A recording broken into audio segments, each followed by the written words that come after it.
Era 90-an memang era keemasan band-band berkualitas Indonesia. Band-band ini pun tumbuh mewarnai belantika musik tanah air. Salah satu band yang musiknya sangat berkualitas adalah Protonema. Band ini berasal dari Bandung. Para personelnya merupakan teman satu sekolah di SMA 10 Bandung, yaitu Dodi pada bass, Gun-Gun pada keyboard, Didit pada drum, dan Sidik pada gitar. Nama Protonema diambil dari istilah biologi yang artinya tunas lumut.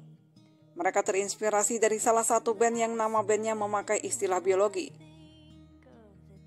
Karena para personel Protonema juga adalah anak IPA, kebetulan saat itu mereka sedang belajar biologi.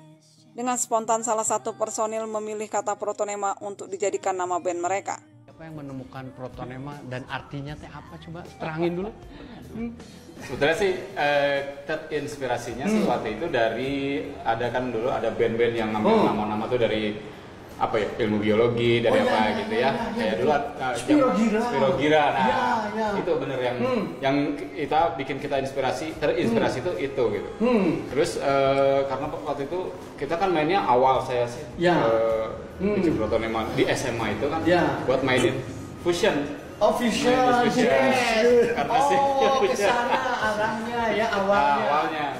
Nama bandnya apa nih, sama Sidik waktu itu sama gitaris kan. Wah ini nih nama-nama biologi, kebetulan lagi belajar biologi. Protonema apa ya artinya? Dari SMA, ya? Iya dari SMA. Protonema itu artinya memang tunas lumut.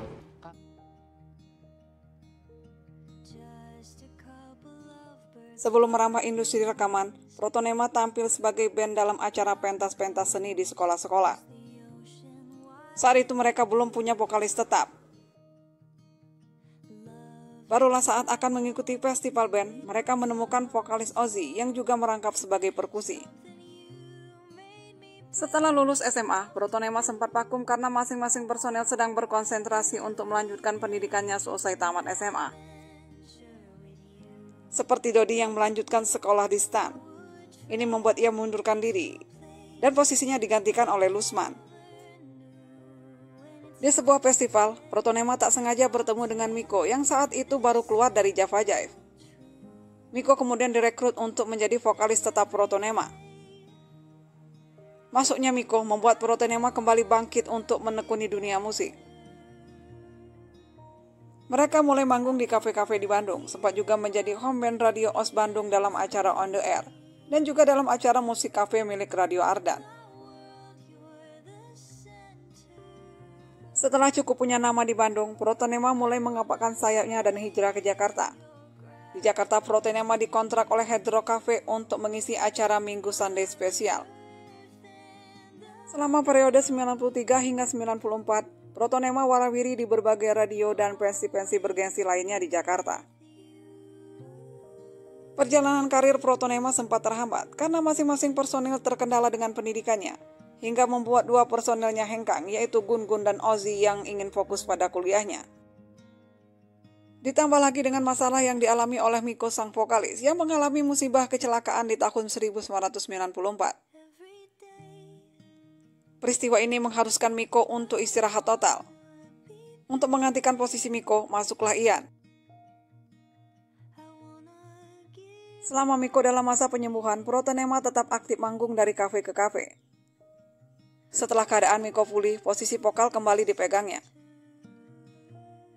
Protonema mulai membuat demo lagu. Kedekatan mereka dengan Radio Prambors membuka jalan ke dapur rekaman.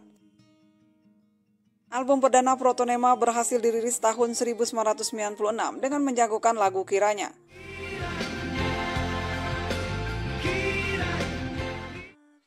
Album ini dirilis di bawah naungan label Aquarius.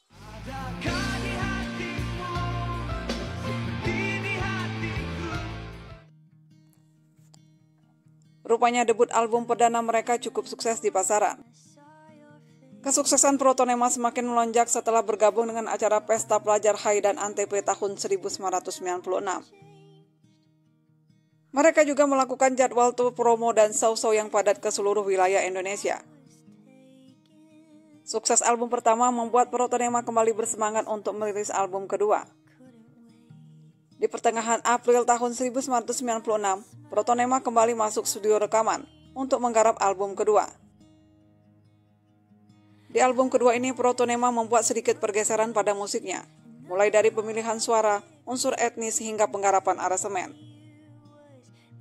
Album ini menjadi album yang spesial karena digarap dengan lebih serius terutama dalam urusan pemilihan sound dan aransemen. Album kedua ini rampung dirilis pada tahun 1997 bertajuk November. Kematangan dalam album ini jelas terlihat. Miko, Sidik, Lusman, Benny, dan Didit berhasil menularkan lagu-lagu yang sangat disukai masyarakat, seperti lagu Rinduku Adinda dan Terlalu Cinta.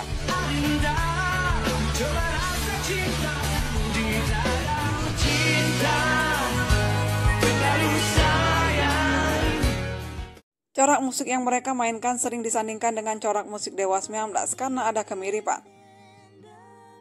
Nuansa musik antara Protonema dan Dewa 19 memang mirip, mungkin karena kedua band tersebut sama-sama terinspirasi dari Toto. Aransemen lagu-lagunya keren dan berkelas, musikalitasnya pun tinggi. Video klip lagu-lagu Protonema menjadi video klip yang paling sering warawiri di televisi. Protonema juga digadang-gadang oleh pengamat musik band Sleo bakal jadi band saingan Dewa 19. Namun sayang prediksi itu meleset. Kesuksesan album ke-1 dan kedua tidak dibarengi dengan kekompakan para personilnya. Miko sang vokalis menyatakan mengundurkan diri di tengah masa kejayaan Protonema. Keluarnya Niko sempat menuai pro dan kontra di media saat itu dan para penggemar Protonema. Protonema lalu mencari vokalis pengganti Miko dengan melakukan audisi. Tapi pada akhirnya pilihan kembali pada Ian, vokalis yang sempat menggantikan Miko ketika Miko vakum karena mengalami kecelakaan. Di tahun 2000, Protonema kembali merilis album ketiga bertajuk Pilihan Pertama dengan Ian sebagai vokalisnya. Namun sayang penjualan album ketiga ini anjlok. Kehadiran Ian tak mampu menggantikan sosok Miko yang berujung jebloknya penjualan album ketiga ini di pasaran.